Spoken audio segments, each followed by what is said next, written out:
Nothing can be more beautiful than this. A small girl is enjoying in the air without any support, and she is not afraid of falling down. Do you know why? Because she can see her father was standing there, and she was having a trust on his father that he is going to save her. Hello everyone, I am Preeti Soni, and today I am going to talk about the most important aspect of the life, trust. Trust क्या है? भरोसा, विश्वास, यकीन, एतबार, faith या belief? जी हाँ, trust her रिश्ते की बुनियाद है. Trust is the very important aspect of the life in any kind of a relationship. ये रिलेशनशिप किसी भी तरह की हो सकती है. एक पेरेंट की अपने बच्चों के साथ, एक टीचर और स्टूडेंट के बीच रिलेशनशिप, आपकी अपने दोस्तों के साथ रिलेशनशिप, आपकी अपने नेबर के साथ रिलेशनशिप, आपके अपने बॉस के साथ, अपने कोलीग्स के साथ, किसी कंपनी पे आपका विश्वास जिसके प्रोडक्ट्स आप यूज करते हैं. तो आज हम बात करेंगे कि ट्रस्ट को कैसे बनाया जा सकता है, और यदि आपका ट्रस्ट टूट जाए तो उस सिचुएशन में आपको क्या करना चाहिए. जब भी आप किसी व्यक्ति पे ट्रस्ट करते हैं तो आप ये महसूस करते हैं कि आप सामने वाले के साथ बहुत सेफ हैं. आप उन पे यकीन करते हैं and you feel that you are safe with them.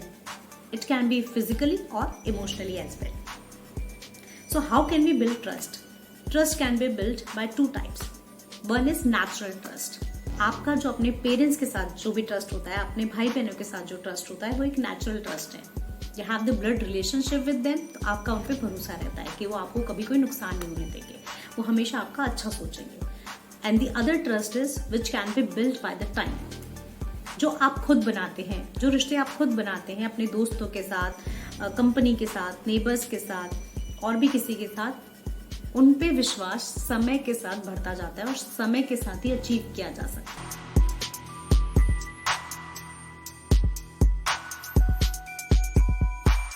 Father, and what when there is no trust in relationship?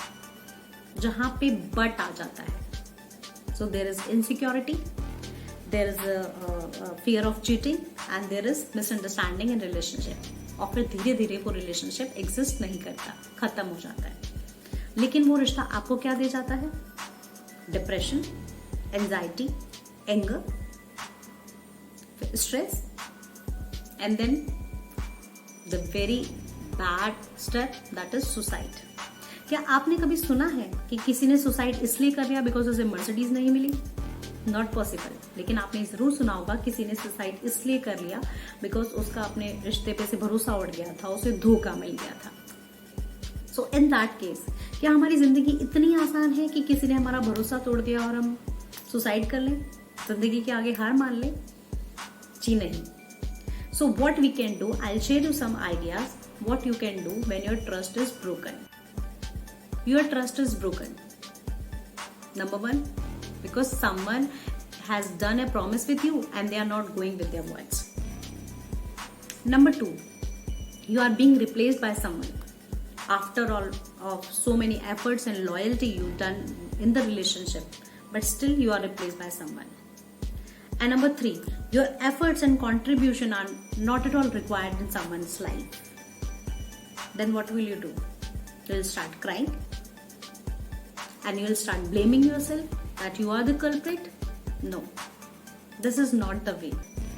So what we can do in that case, if you have some misunderstanding in your relationship, then what you can do? Number 1, first of all, find out the reason behind that. Find out if there is any gap available जिसे आप fulfill कर सकते हैं. Find out the reason why you were not there and you were replaced by someone else. If you have a strong relationship with the person, go and have a clear cut-to-cut communication with that person. It happens because of our ego. We are not going to that person. ये जिंदगी बहुत छोटी है दोस्तों, और एक रिश्ता बनाने में हमें बहुत साल लग जाते हैं, बहुत वक्त लगता है. लेकिन एक छोटा सा झूठ बोलते, एक छोटा सा धोखा मिलते ही, एक छोटा सा आपका विश्वास टूटते ही हम टूट जाते हैं और हम जिंदगी के आगे हार मान लेते हैं. ये हमारा ईगो है जो हमें सामने वाले के साथ क्लियर कम्युनिकेशन करने से रोकता है. बिकॉज हमेशा हर्ट तो वही होता है ना जिसका भरोसा टूटता है.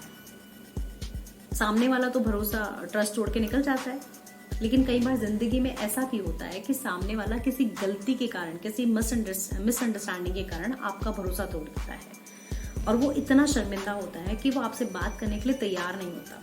वो आपको फेस नहीं कर सकता, आपका सामना नहीं कर सकता। तो सामने वाला गिल्ट के कारण और आप अपने ईगो के कारण दोनों सामने सामने नहीं आ पाते, एक क्लियर कम्युनिकेशन नहीं कर पाते और रिश्ता टूट जाता है। So in that case you have to find out all the reason behind that, ऐसा क्यों हुआ। सो बजाय रोने के, अपने आप को कोसने के, एक कदम उठाइए और एक क्लियर कट बातचीत कीजिए। उस गैप को, जिसकी वजह से मिसअंडरस्टैंडिंग हुई है या कोई गलती हुई है, उसे फिल करने की कोशिश कीजिए। And after all, when you have done all the efforts, you have done the communication, when you have tried everything to maintain that relationship with your gut feeling, if you feel that you are not at all required in someone's life, then leave it and go ahead and channelize your energy somewhere else for your self growth. जी हाँ, यदि आपको finally महसूस हो जाता है कि वाकई में सामने वाला इंसान इस भरोसे के लायक ही नहीं था, तो बजाय जिंदगी भर अपने आप को कोसने के और रोने के, उस चीज को वहीं खत्म कर दीजिए।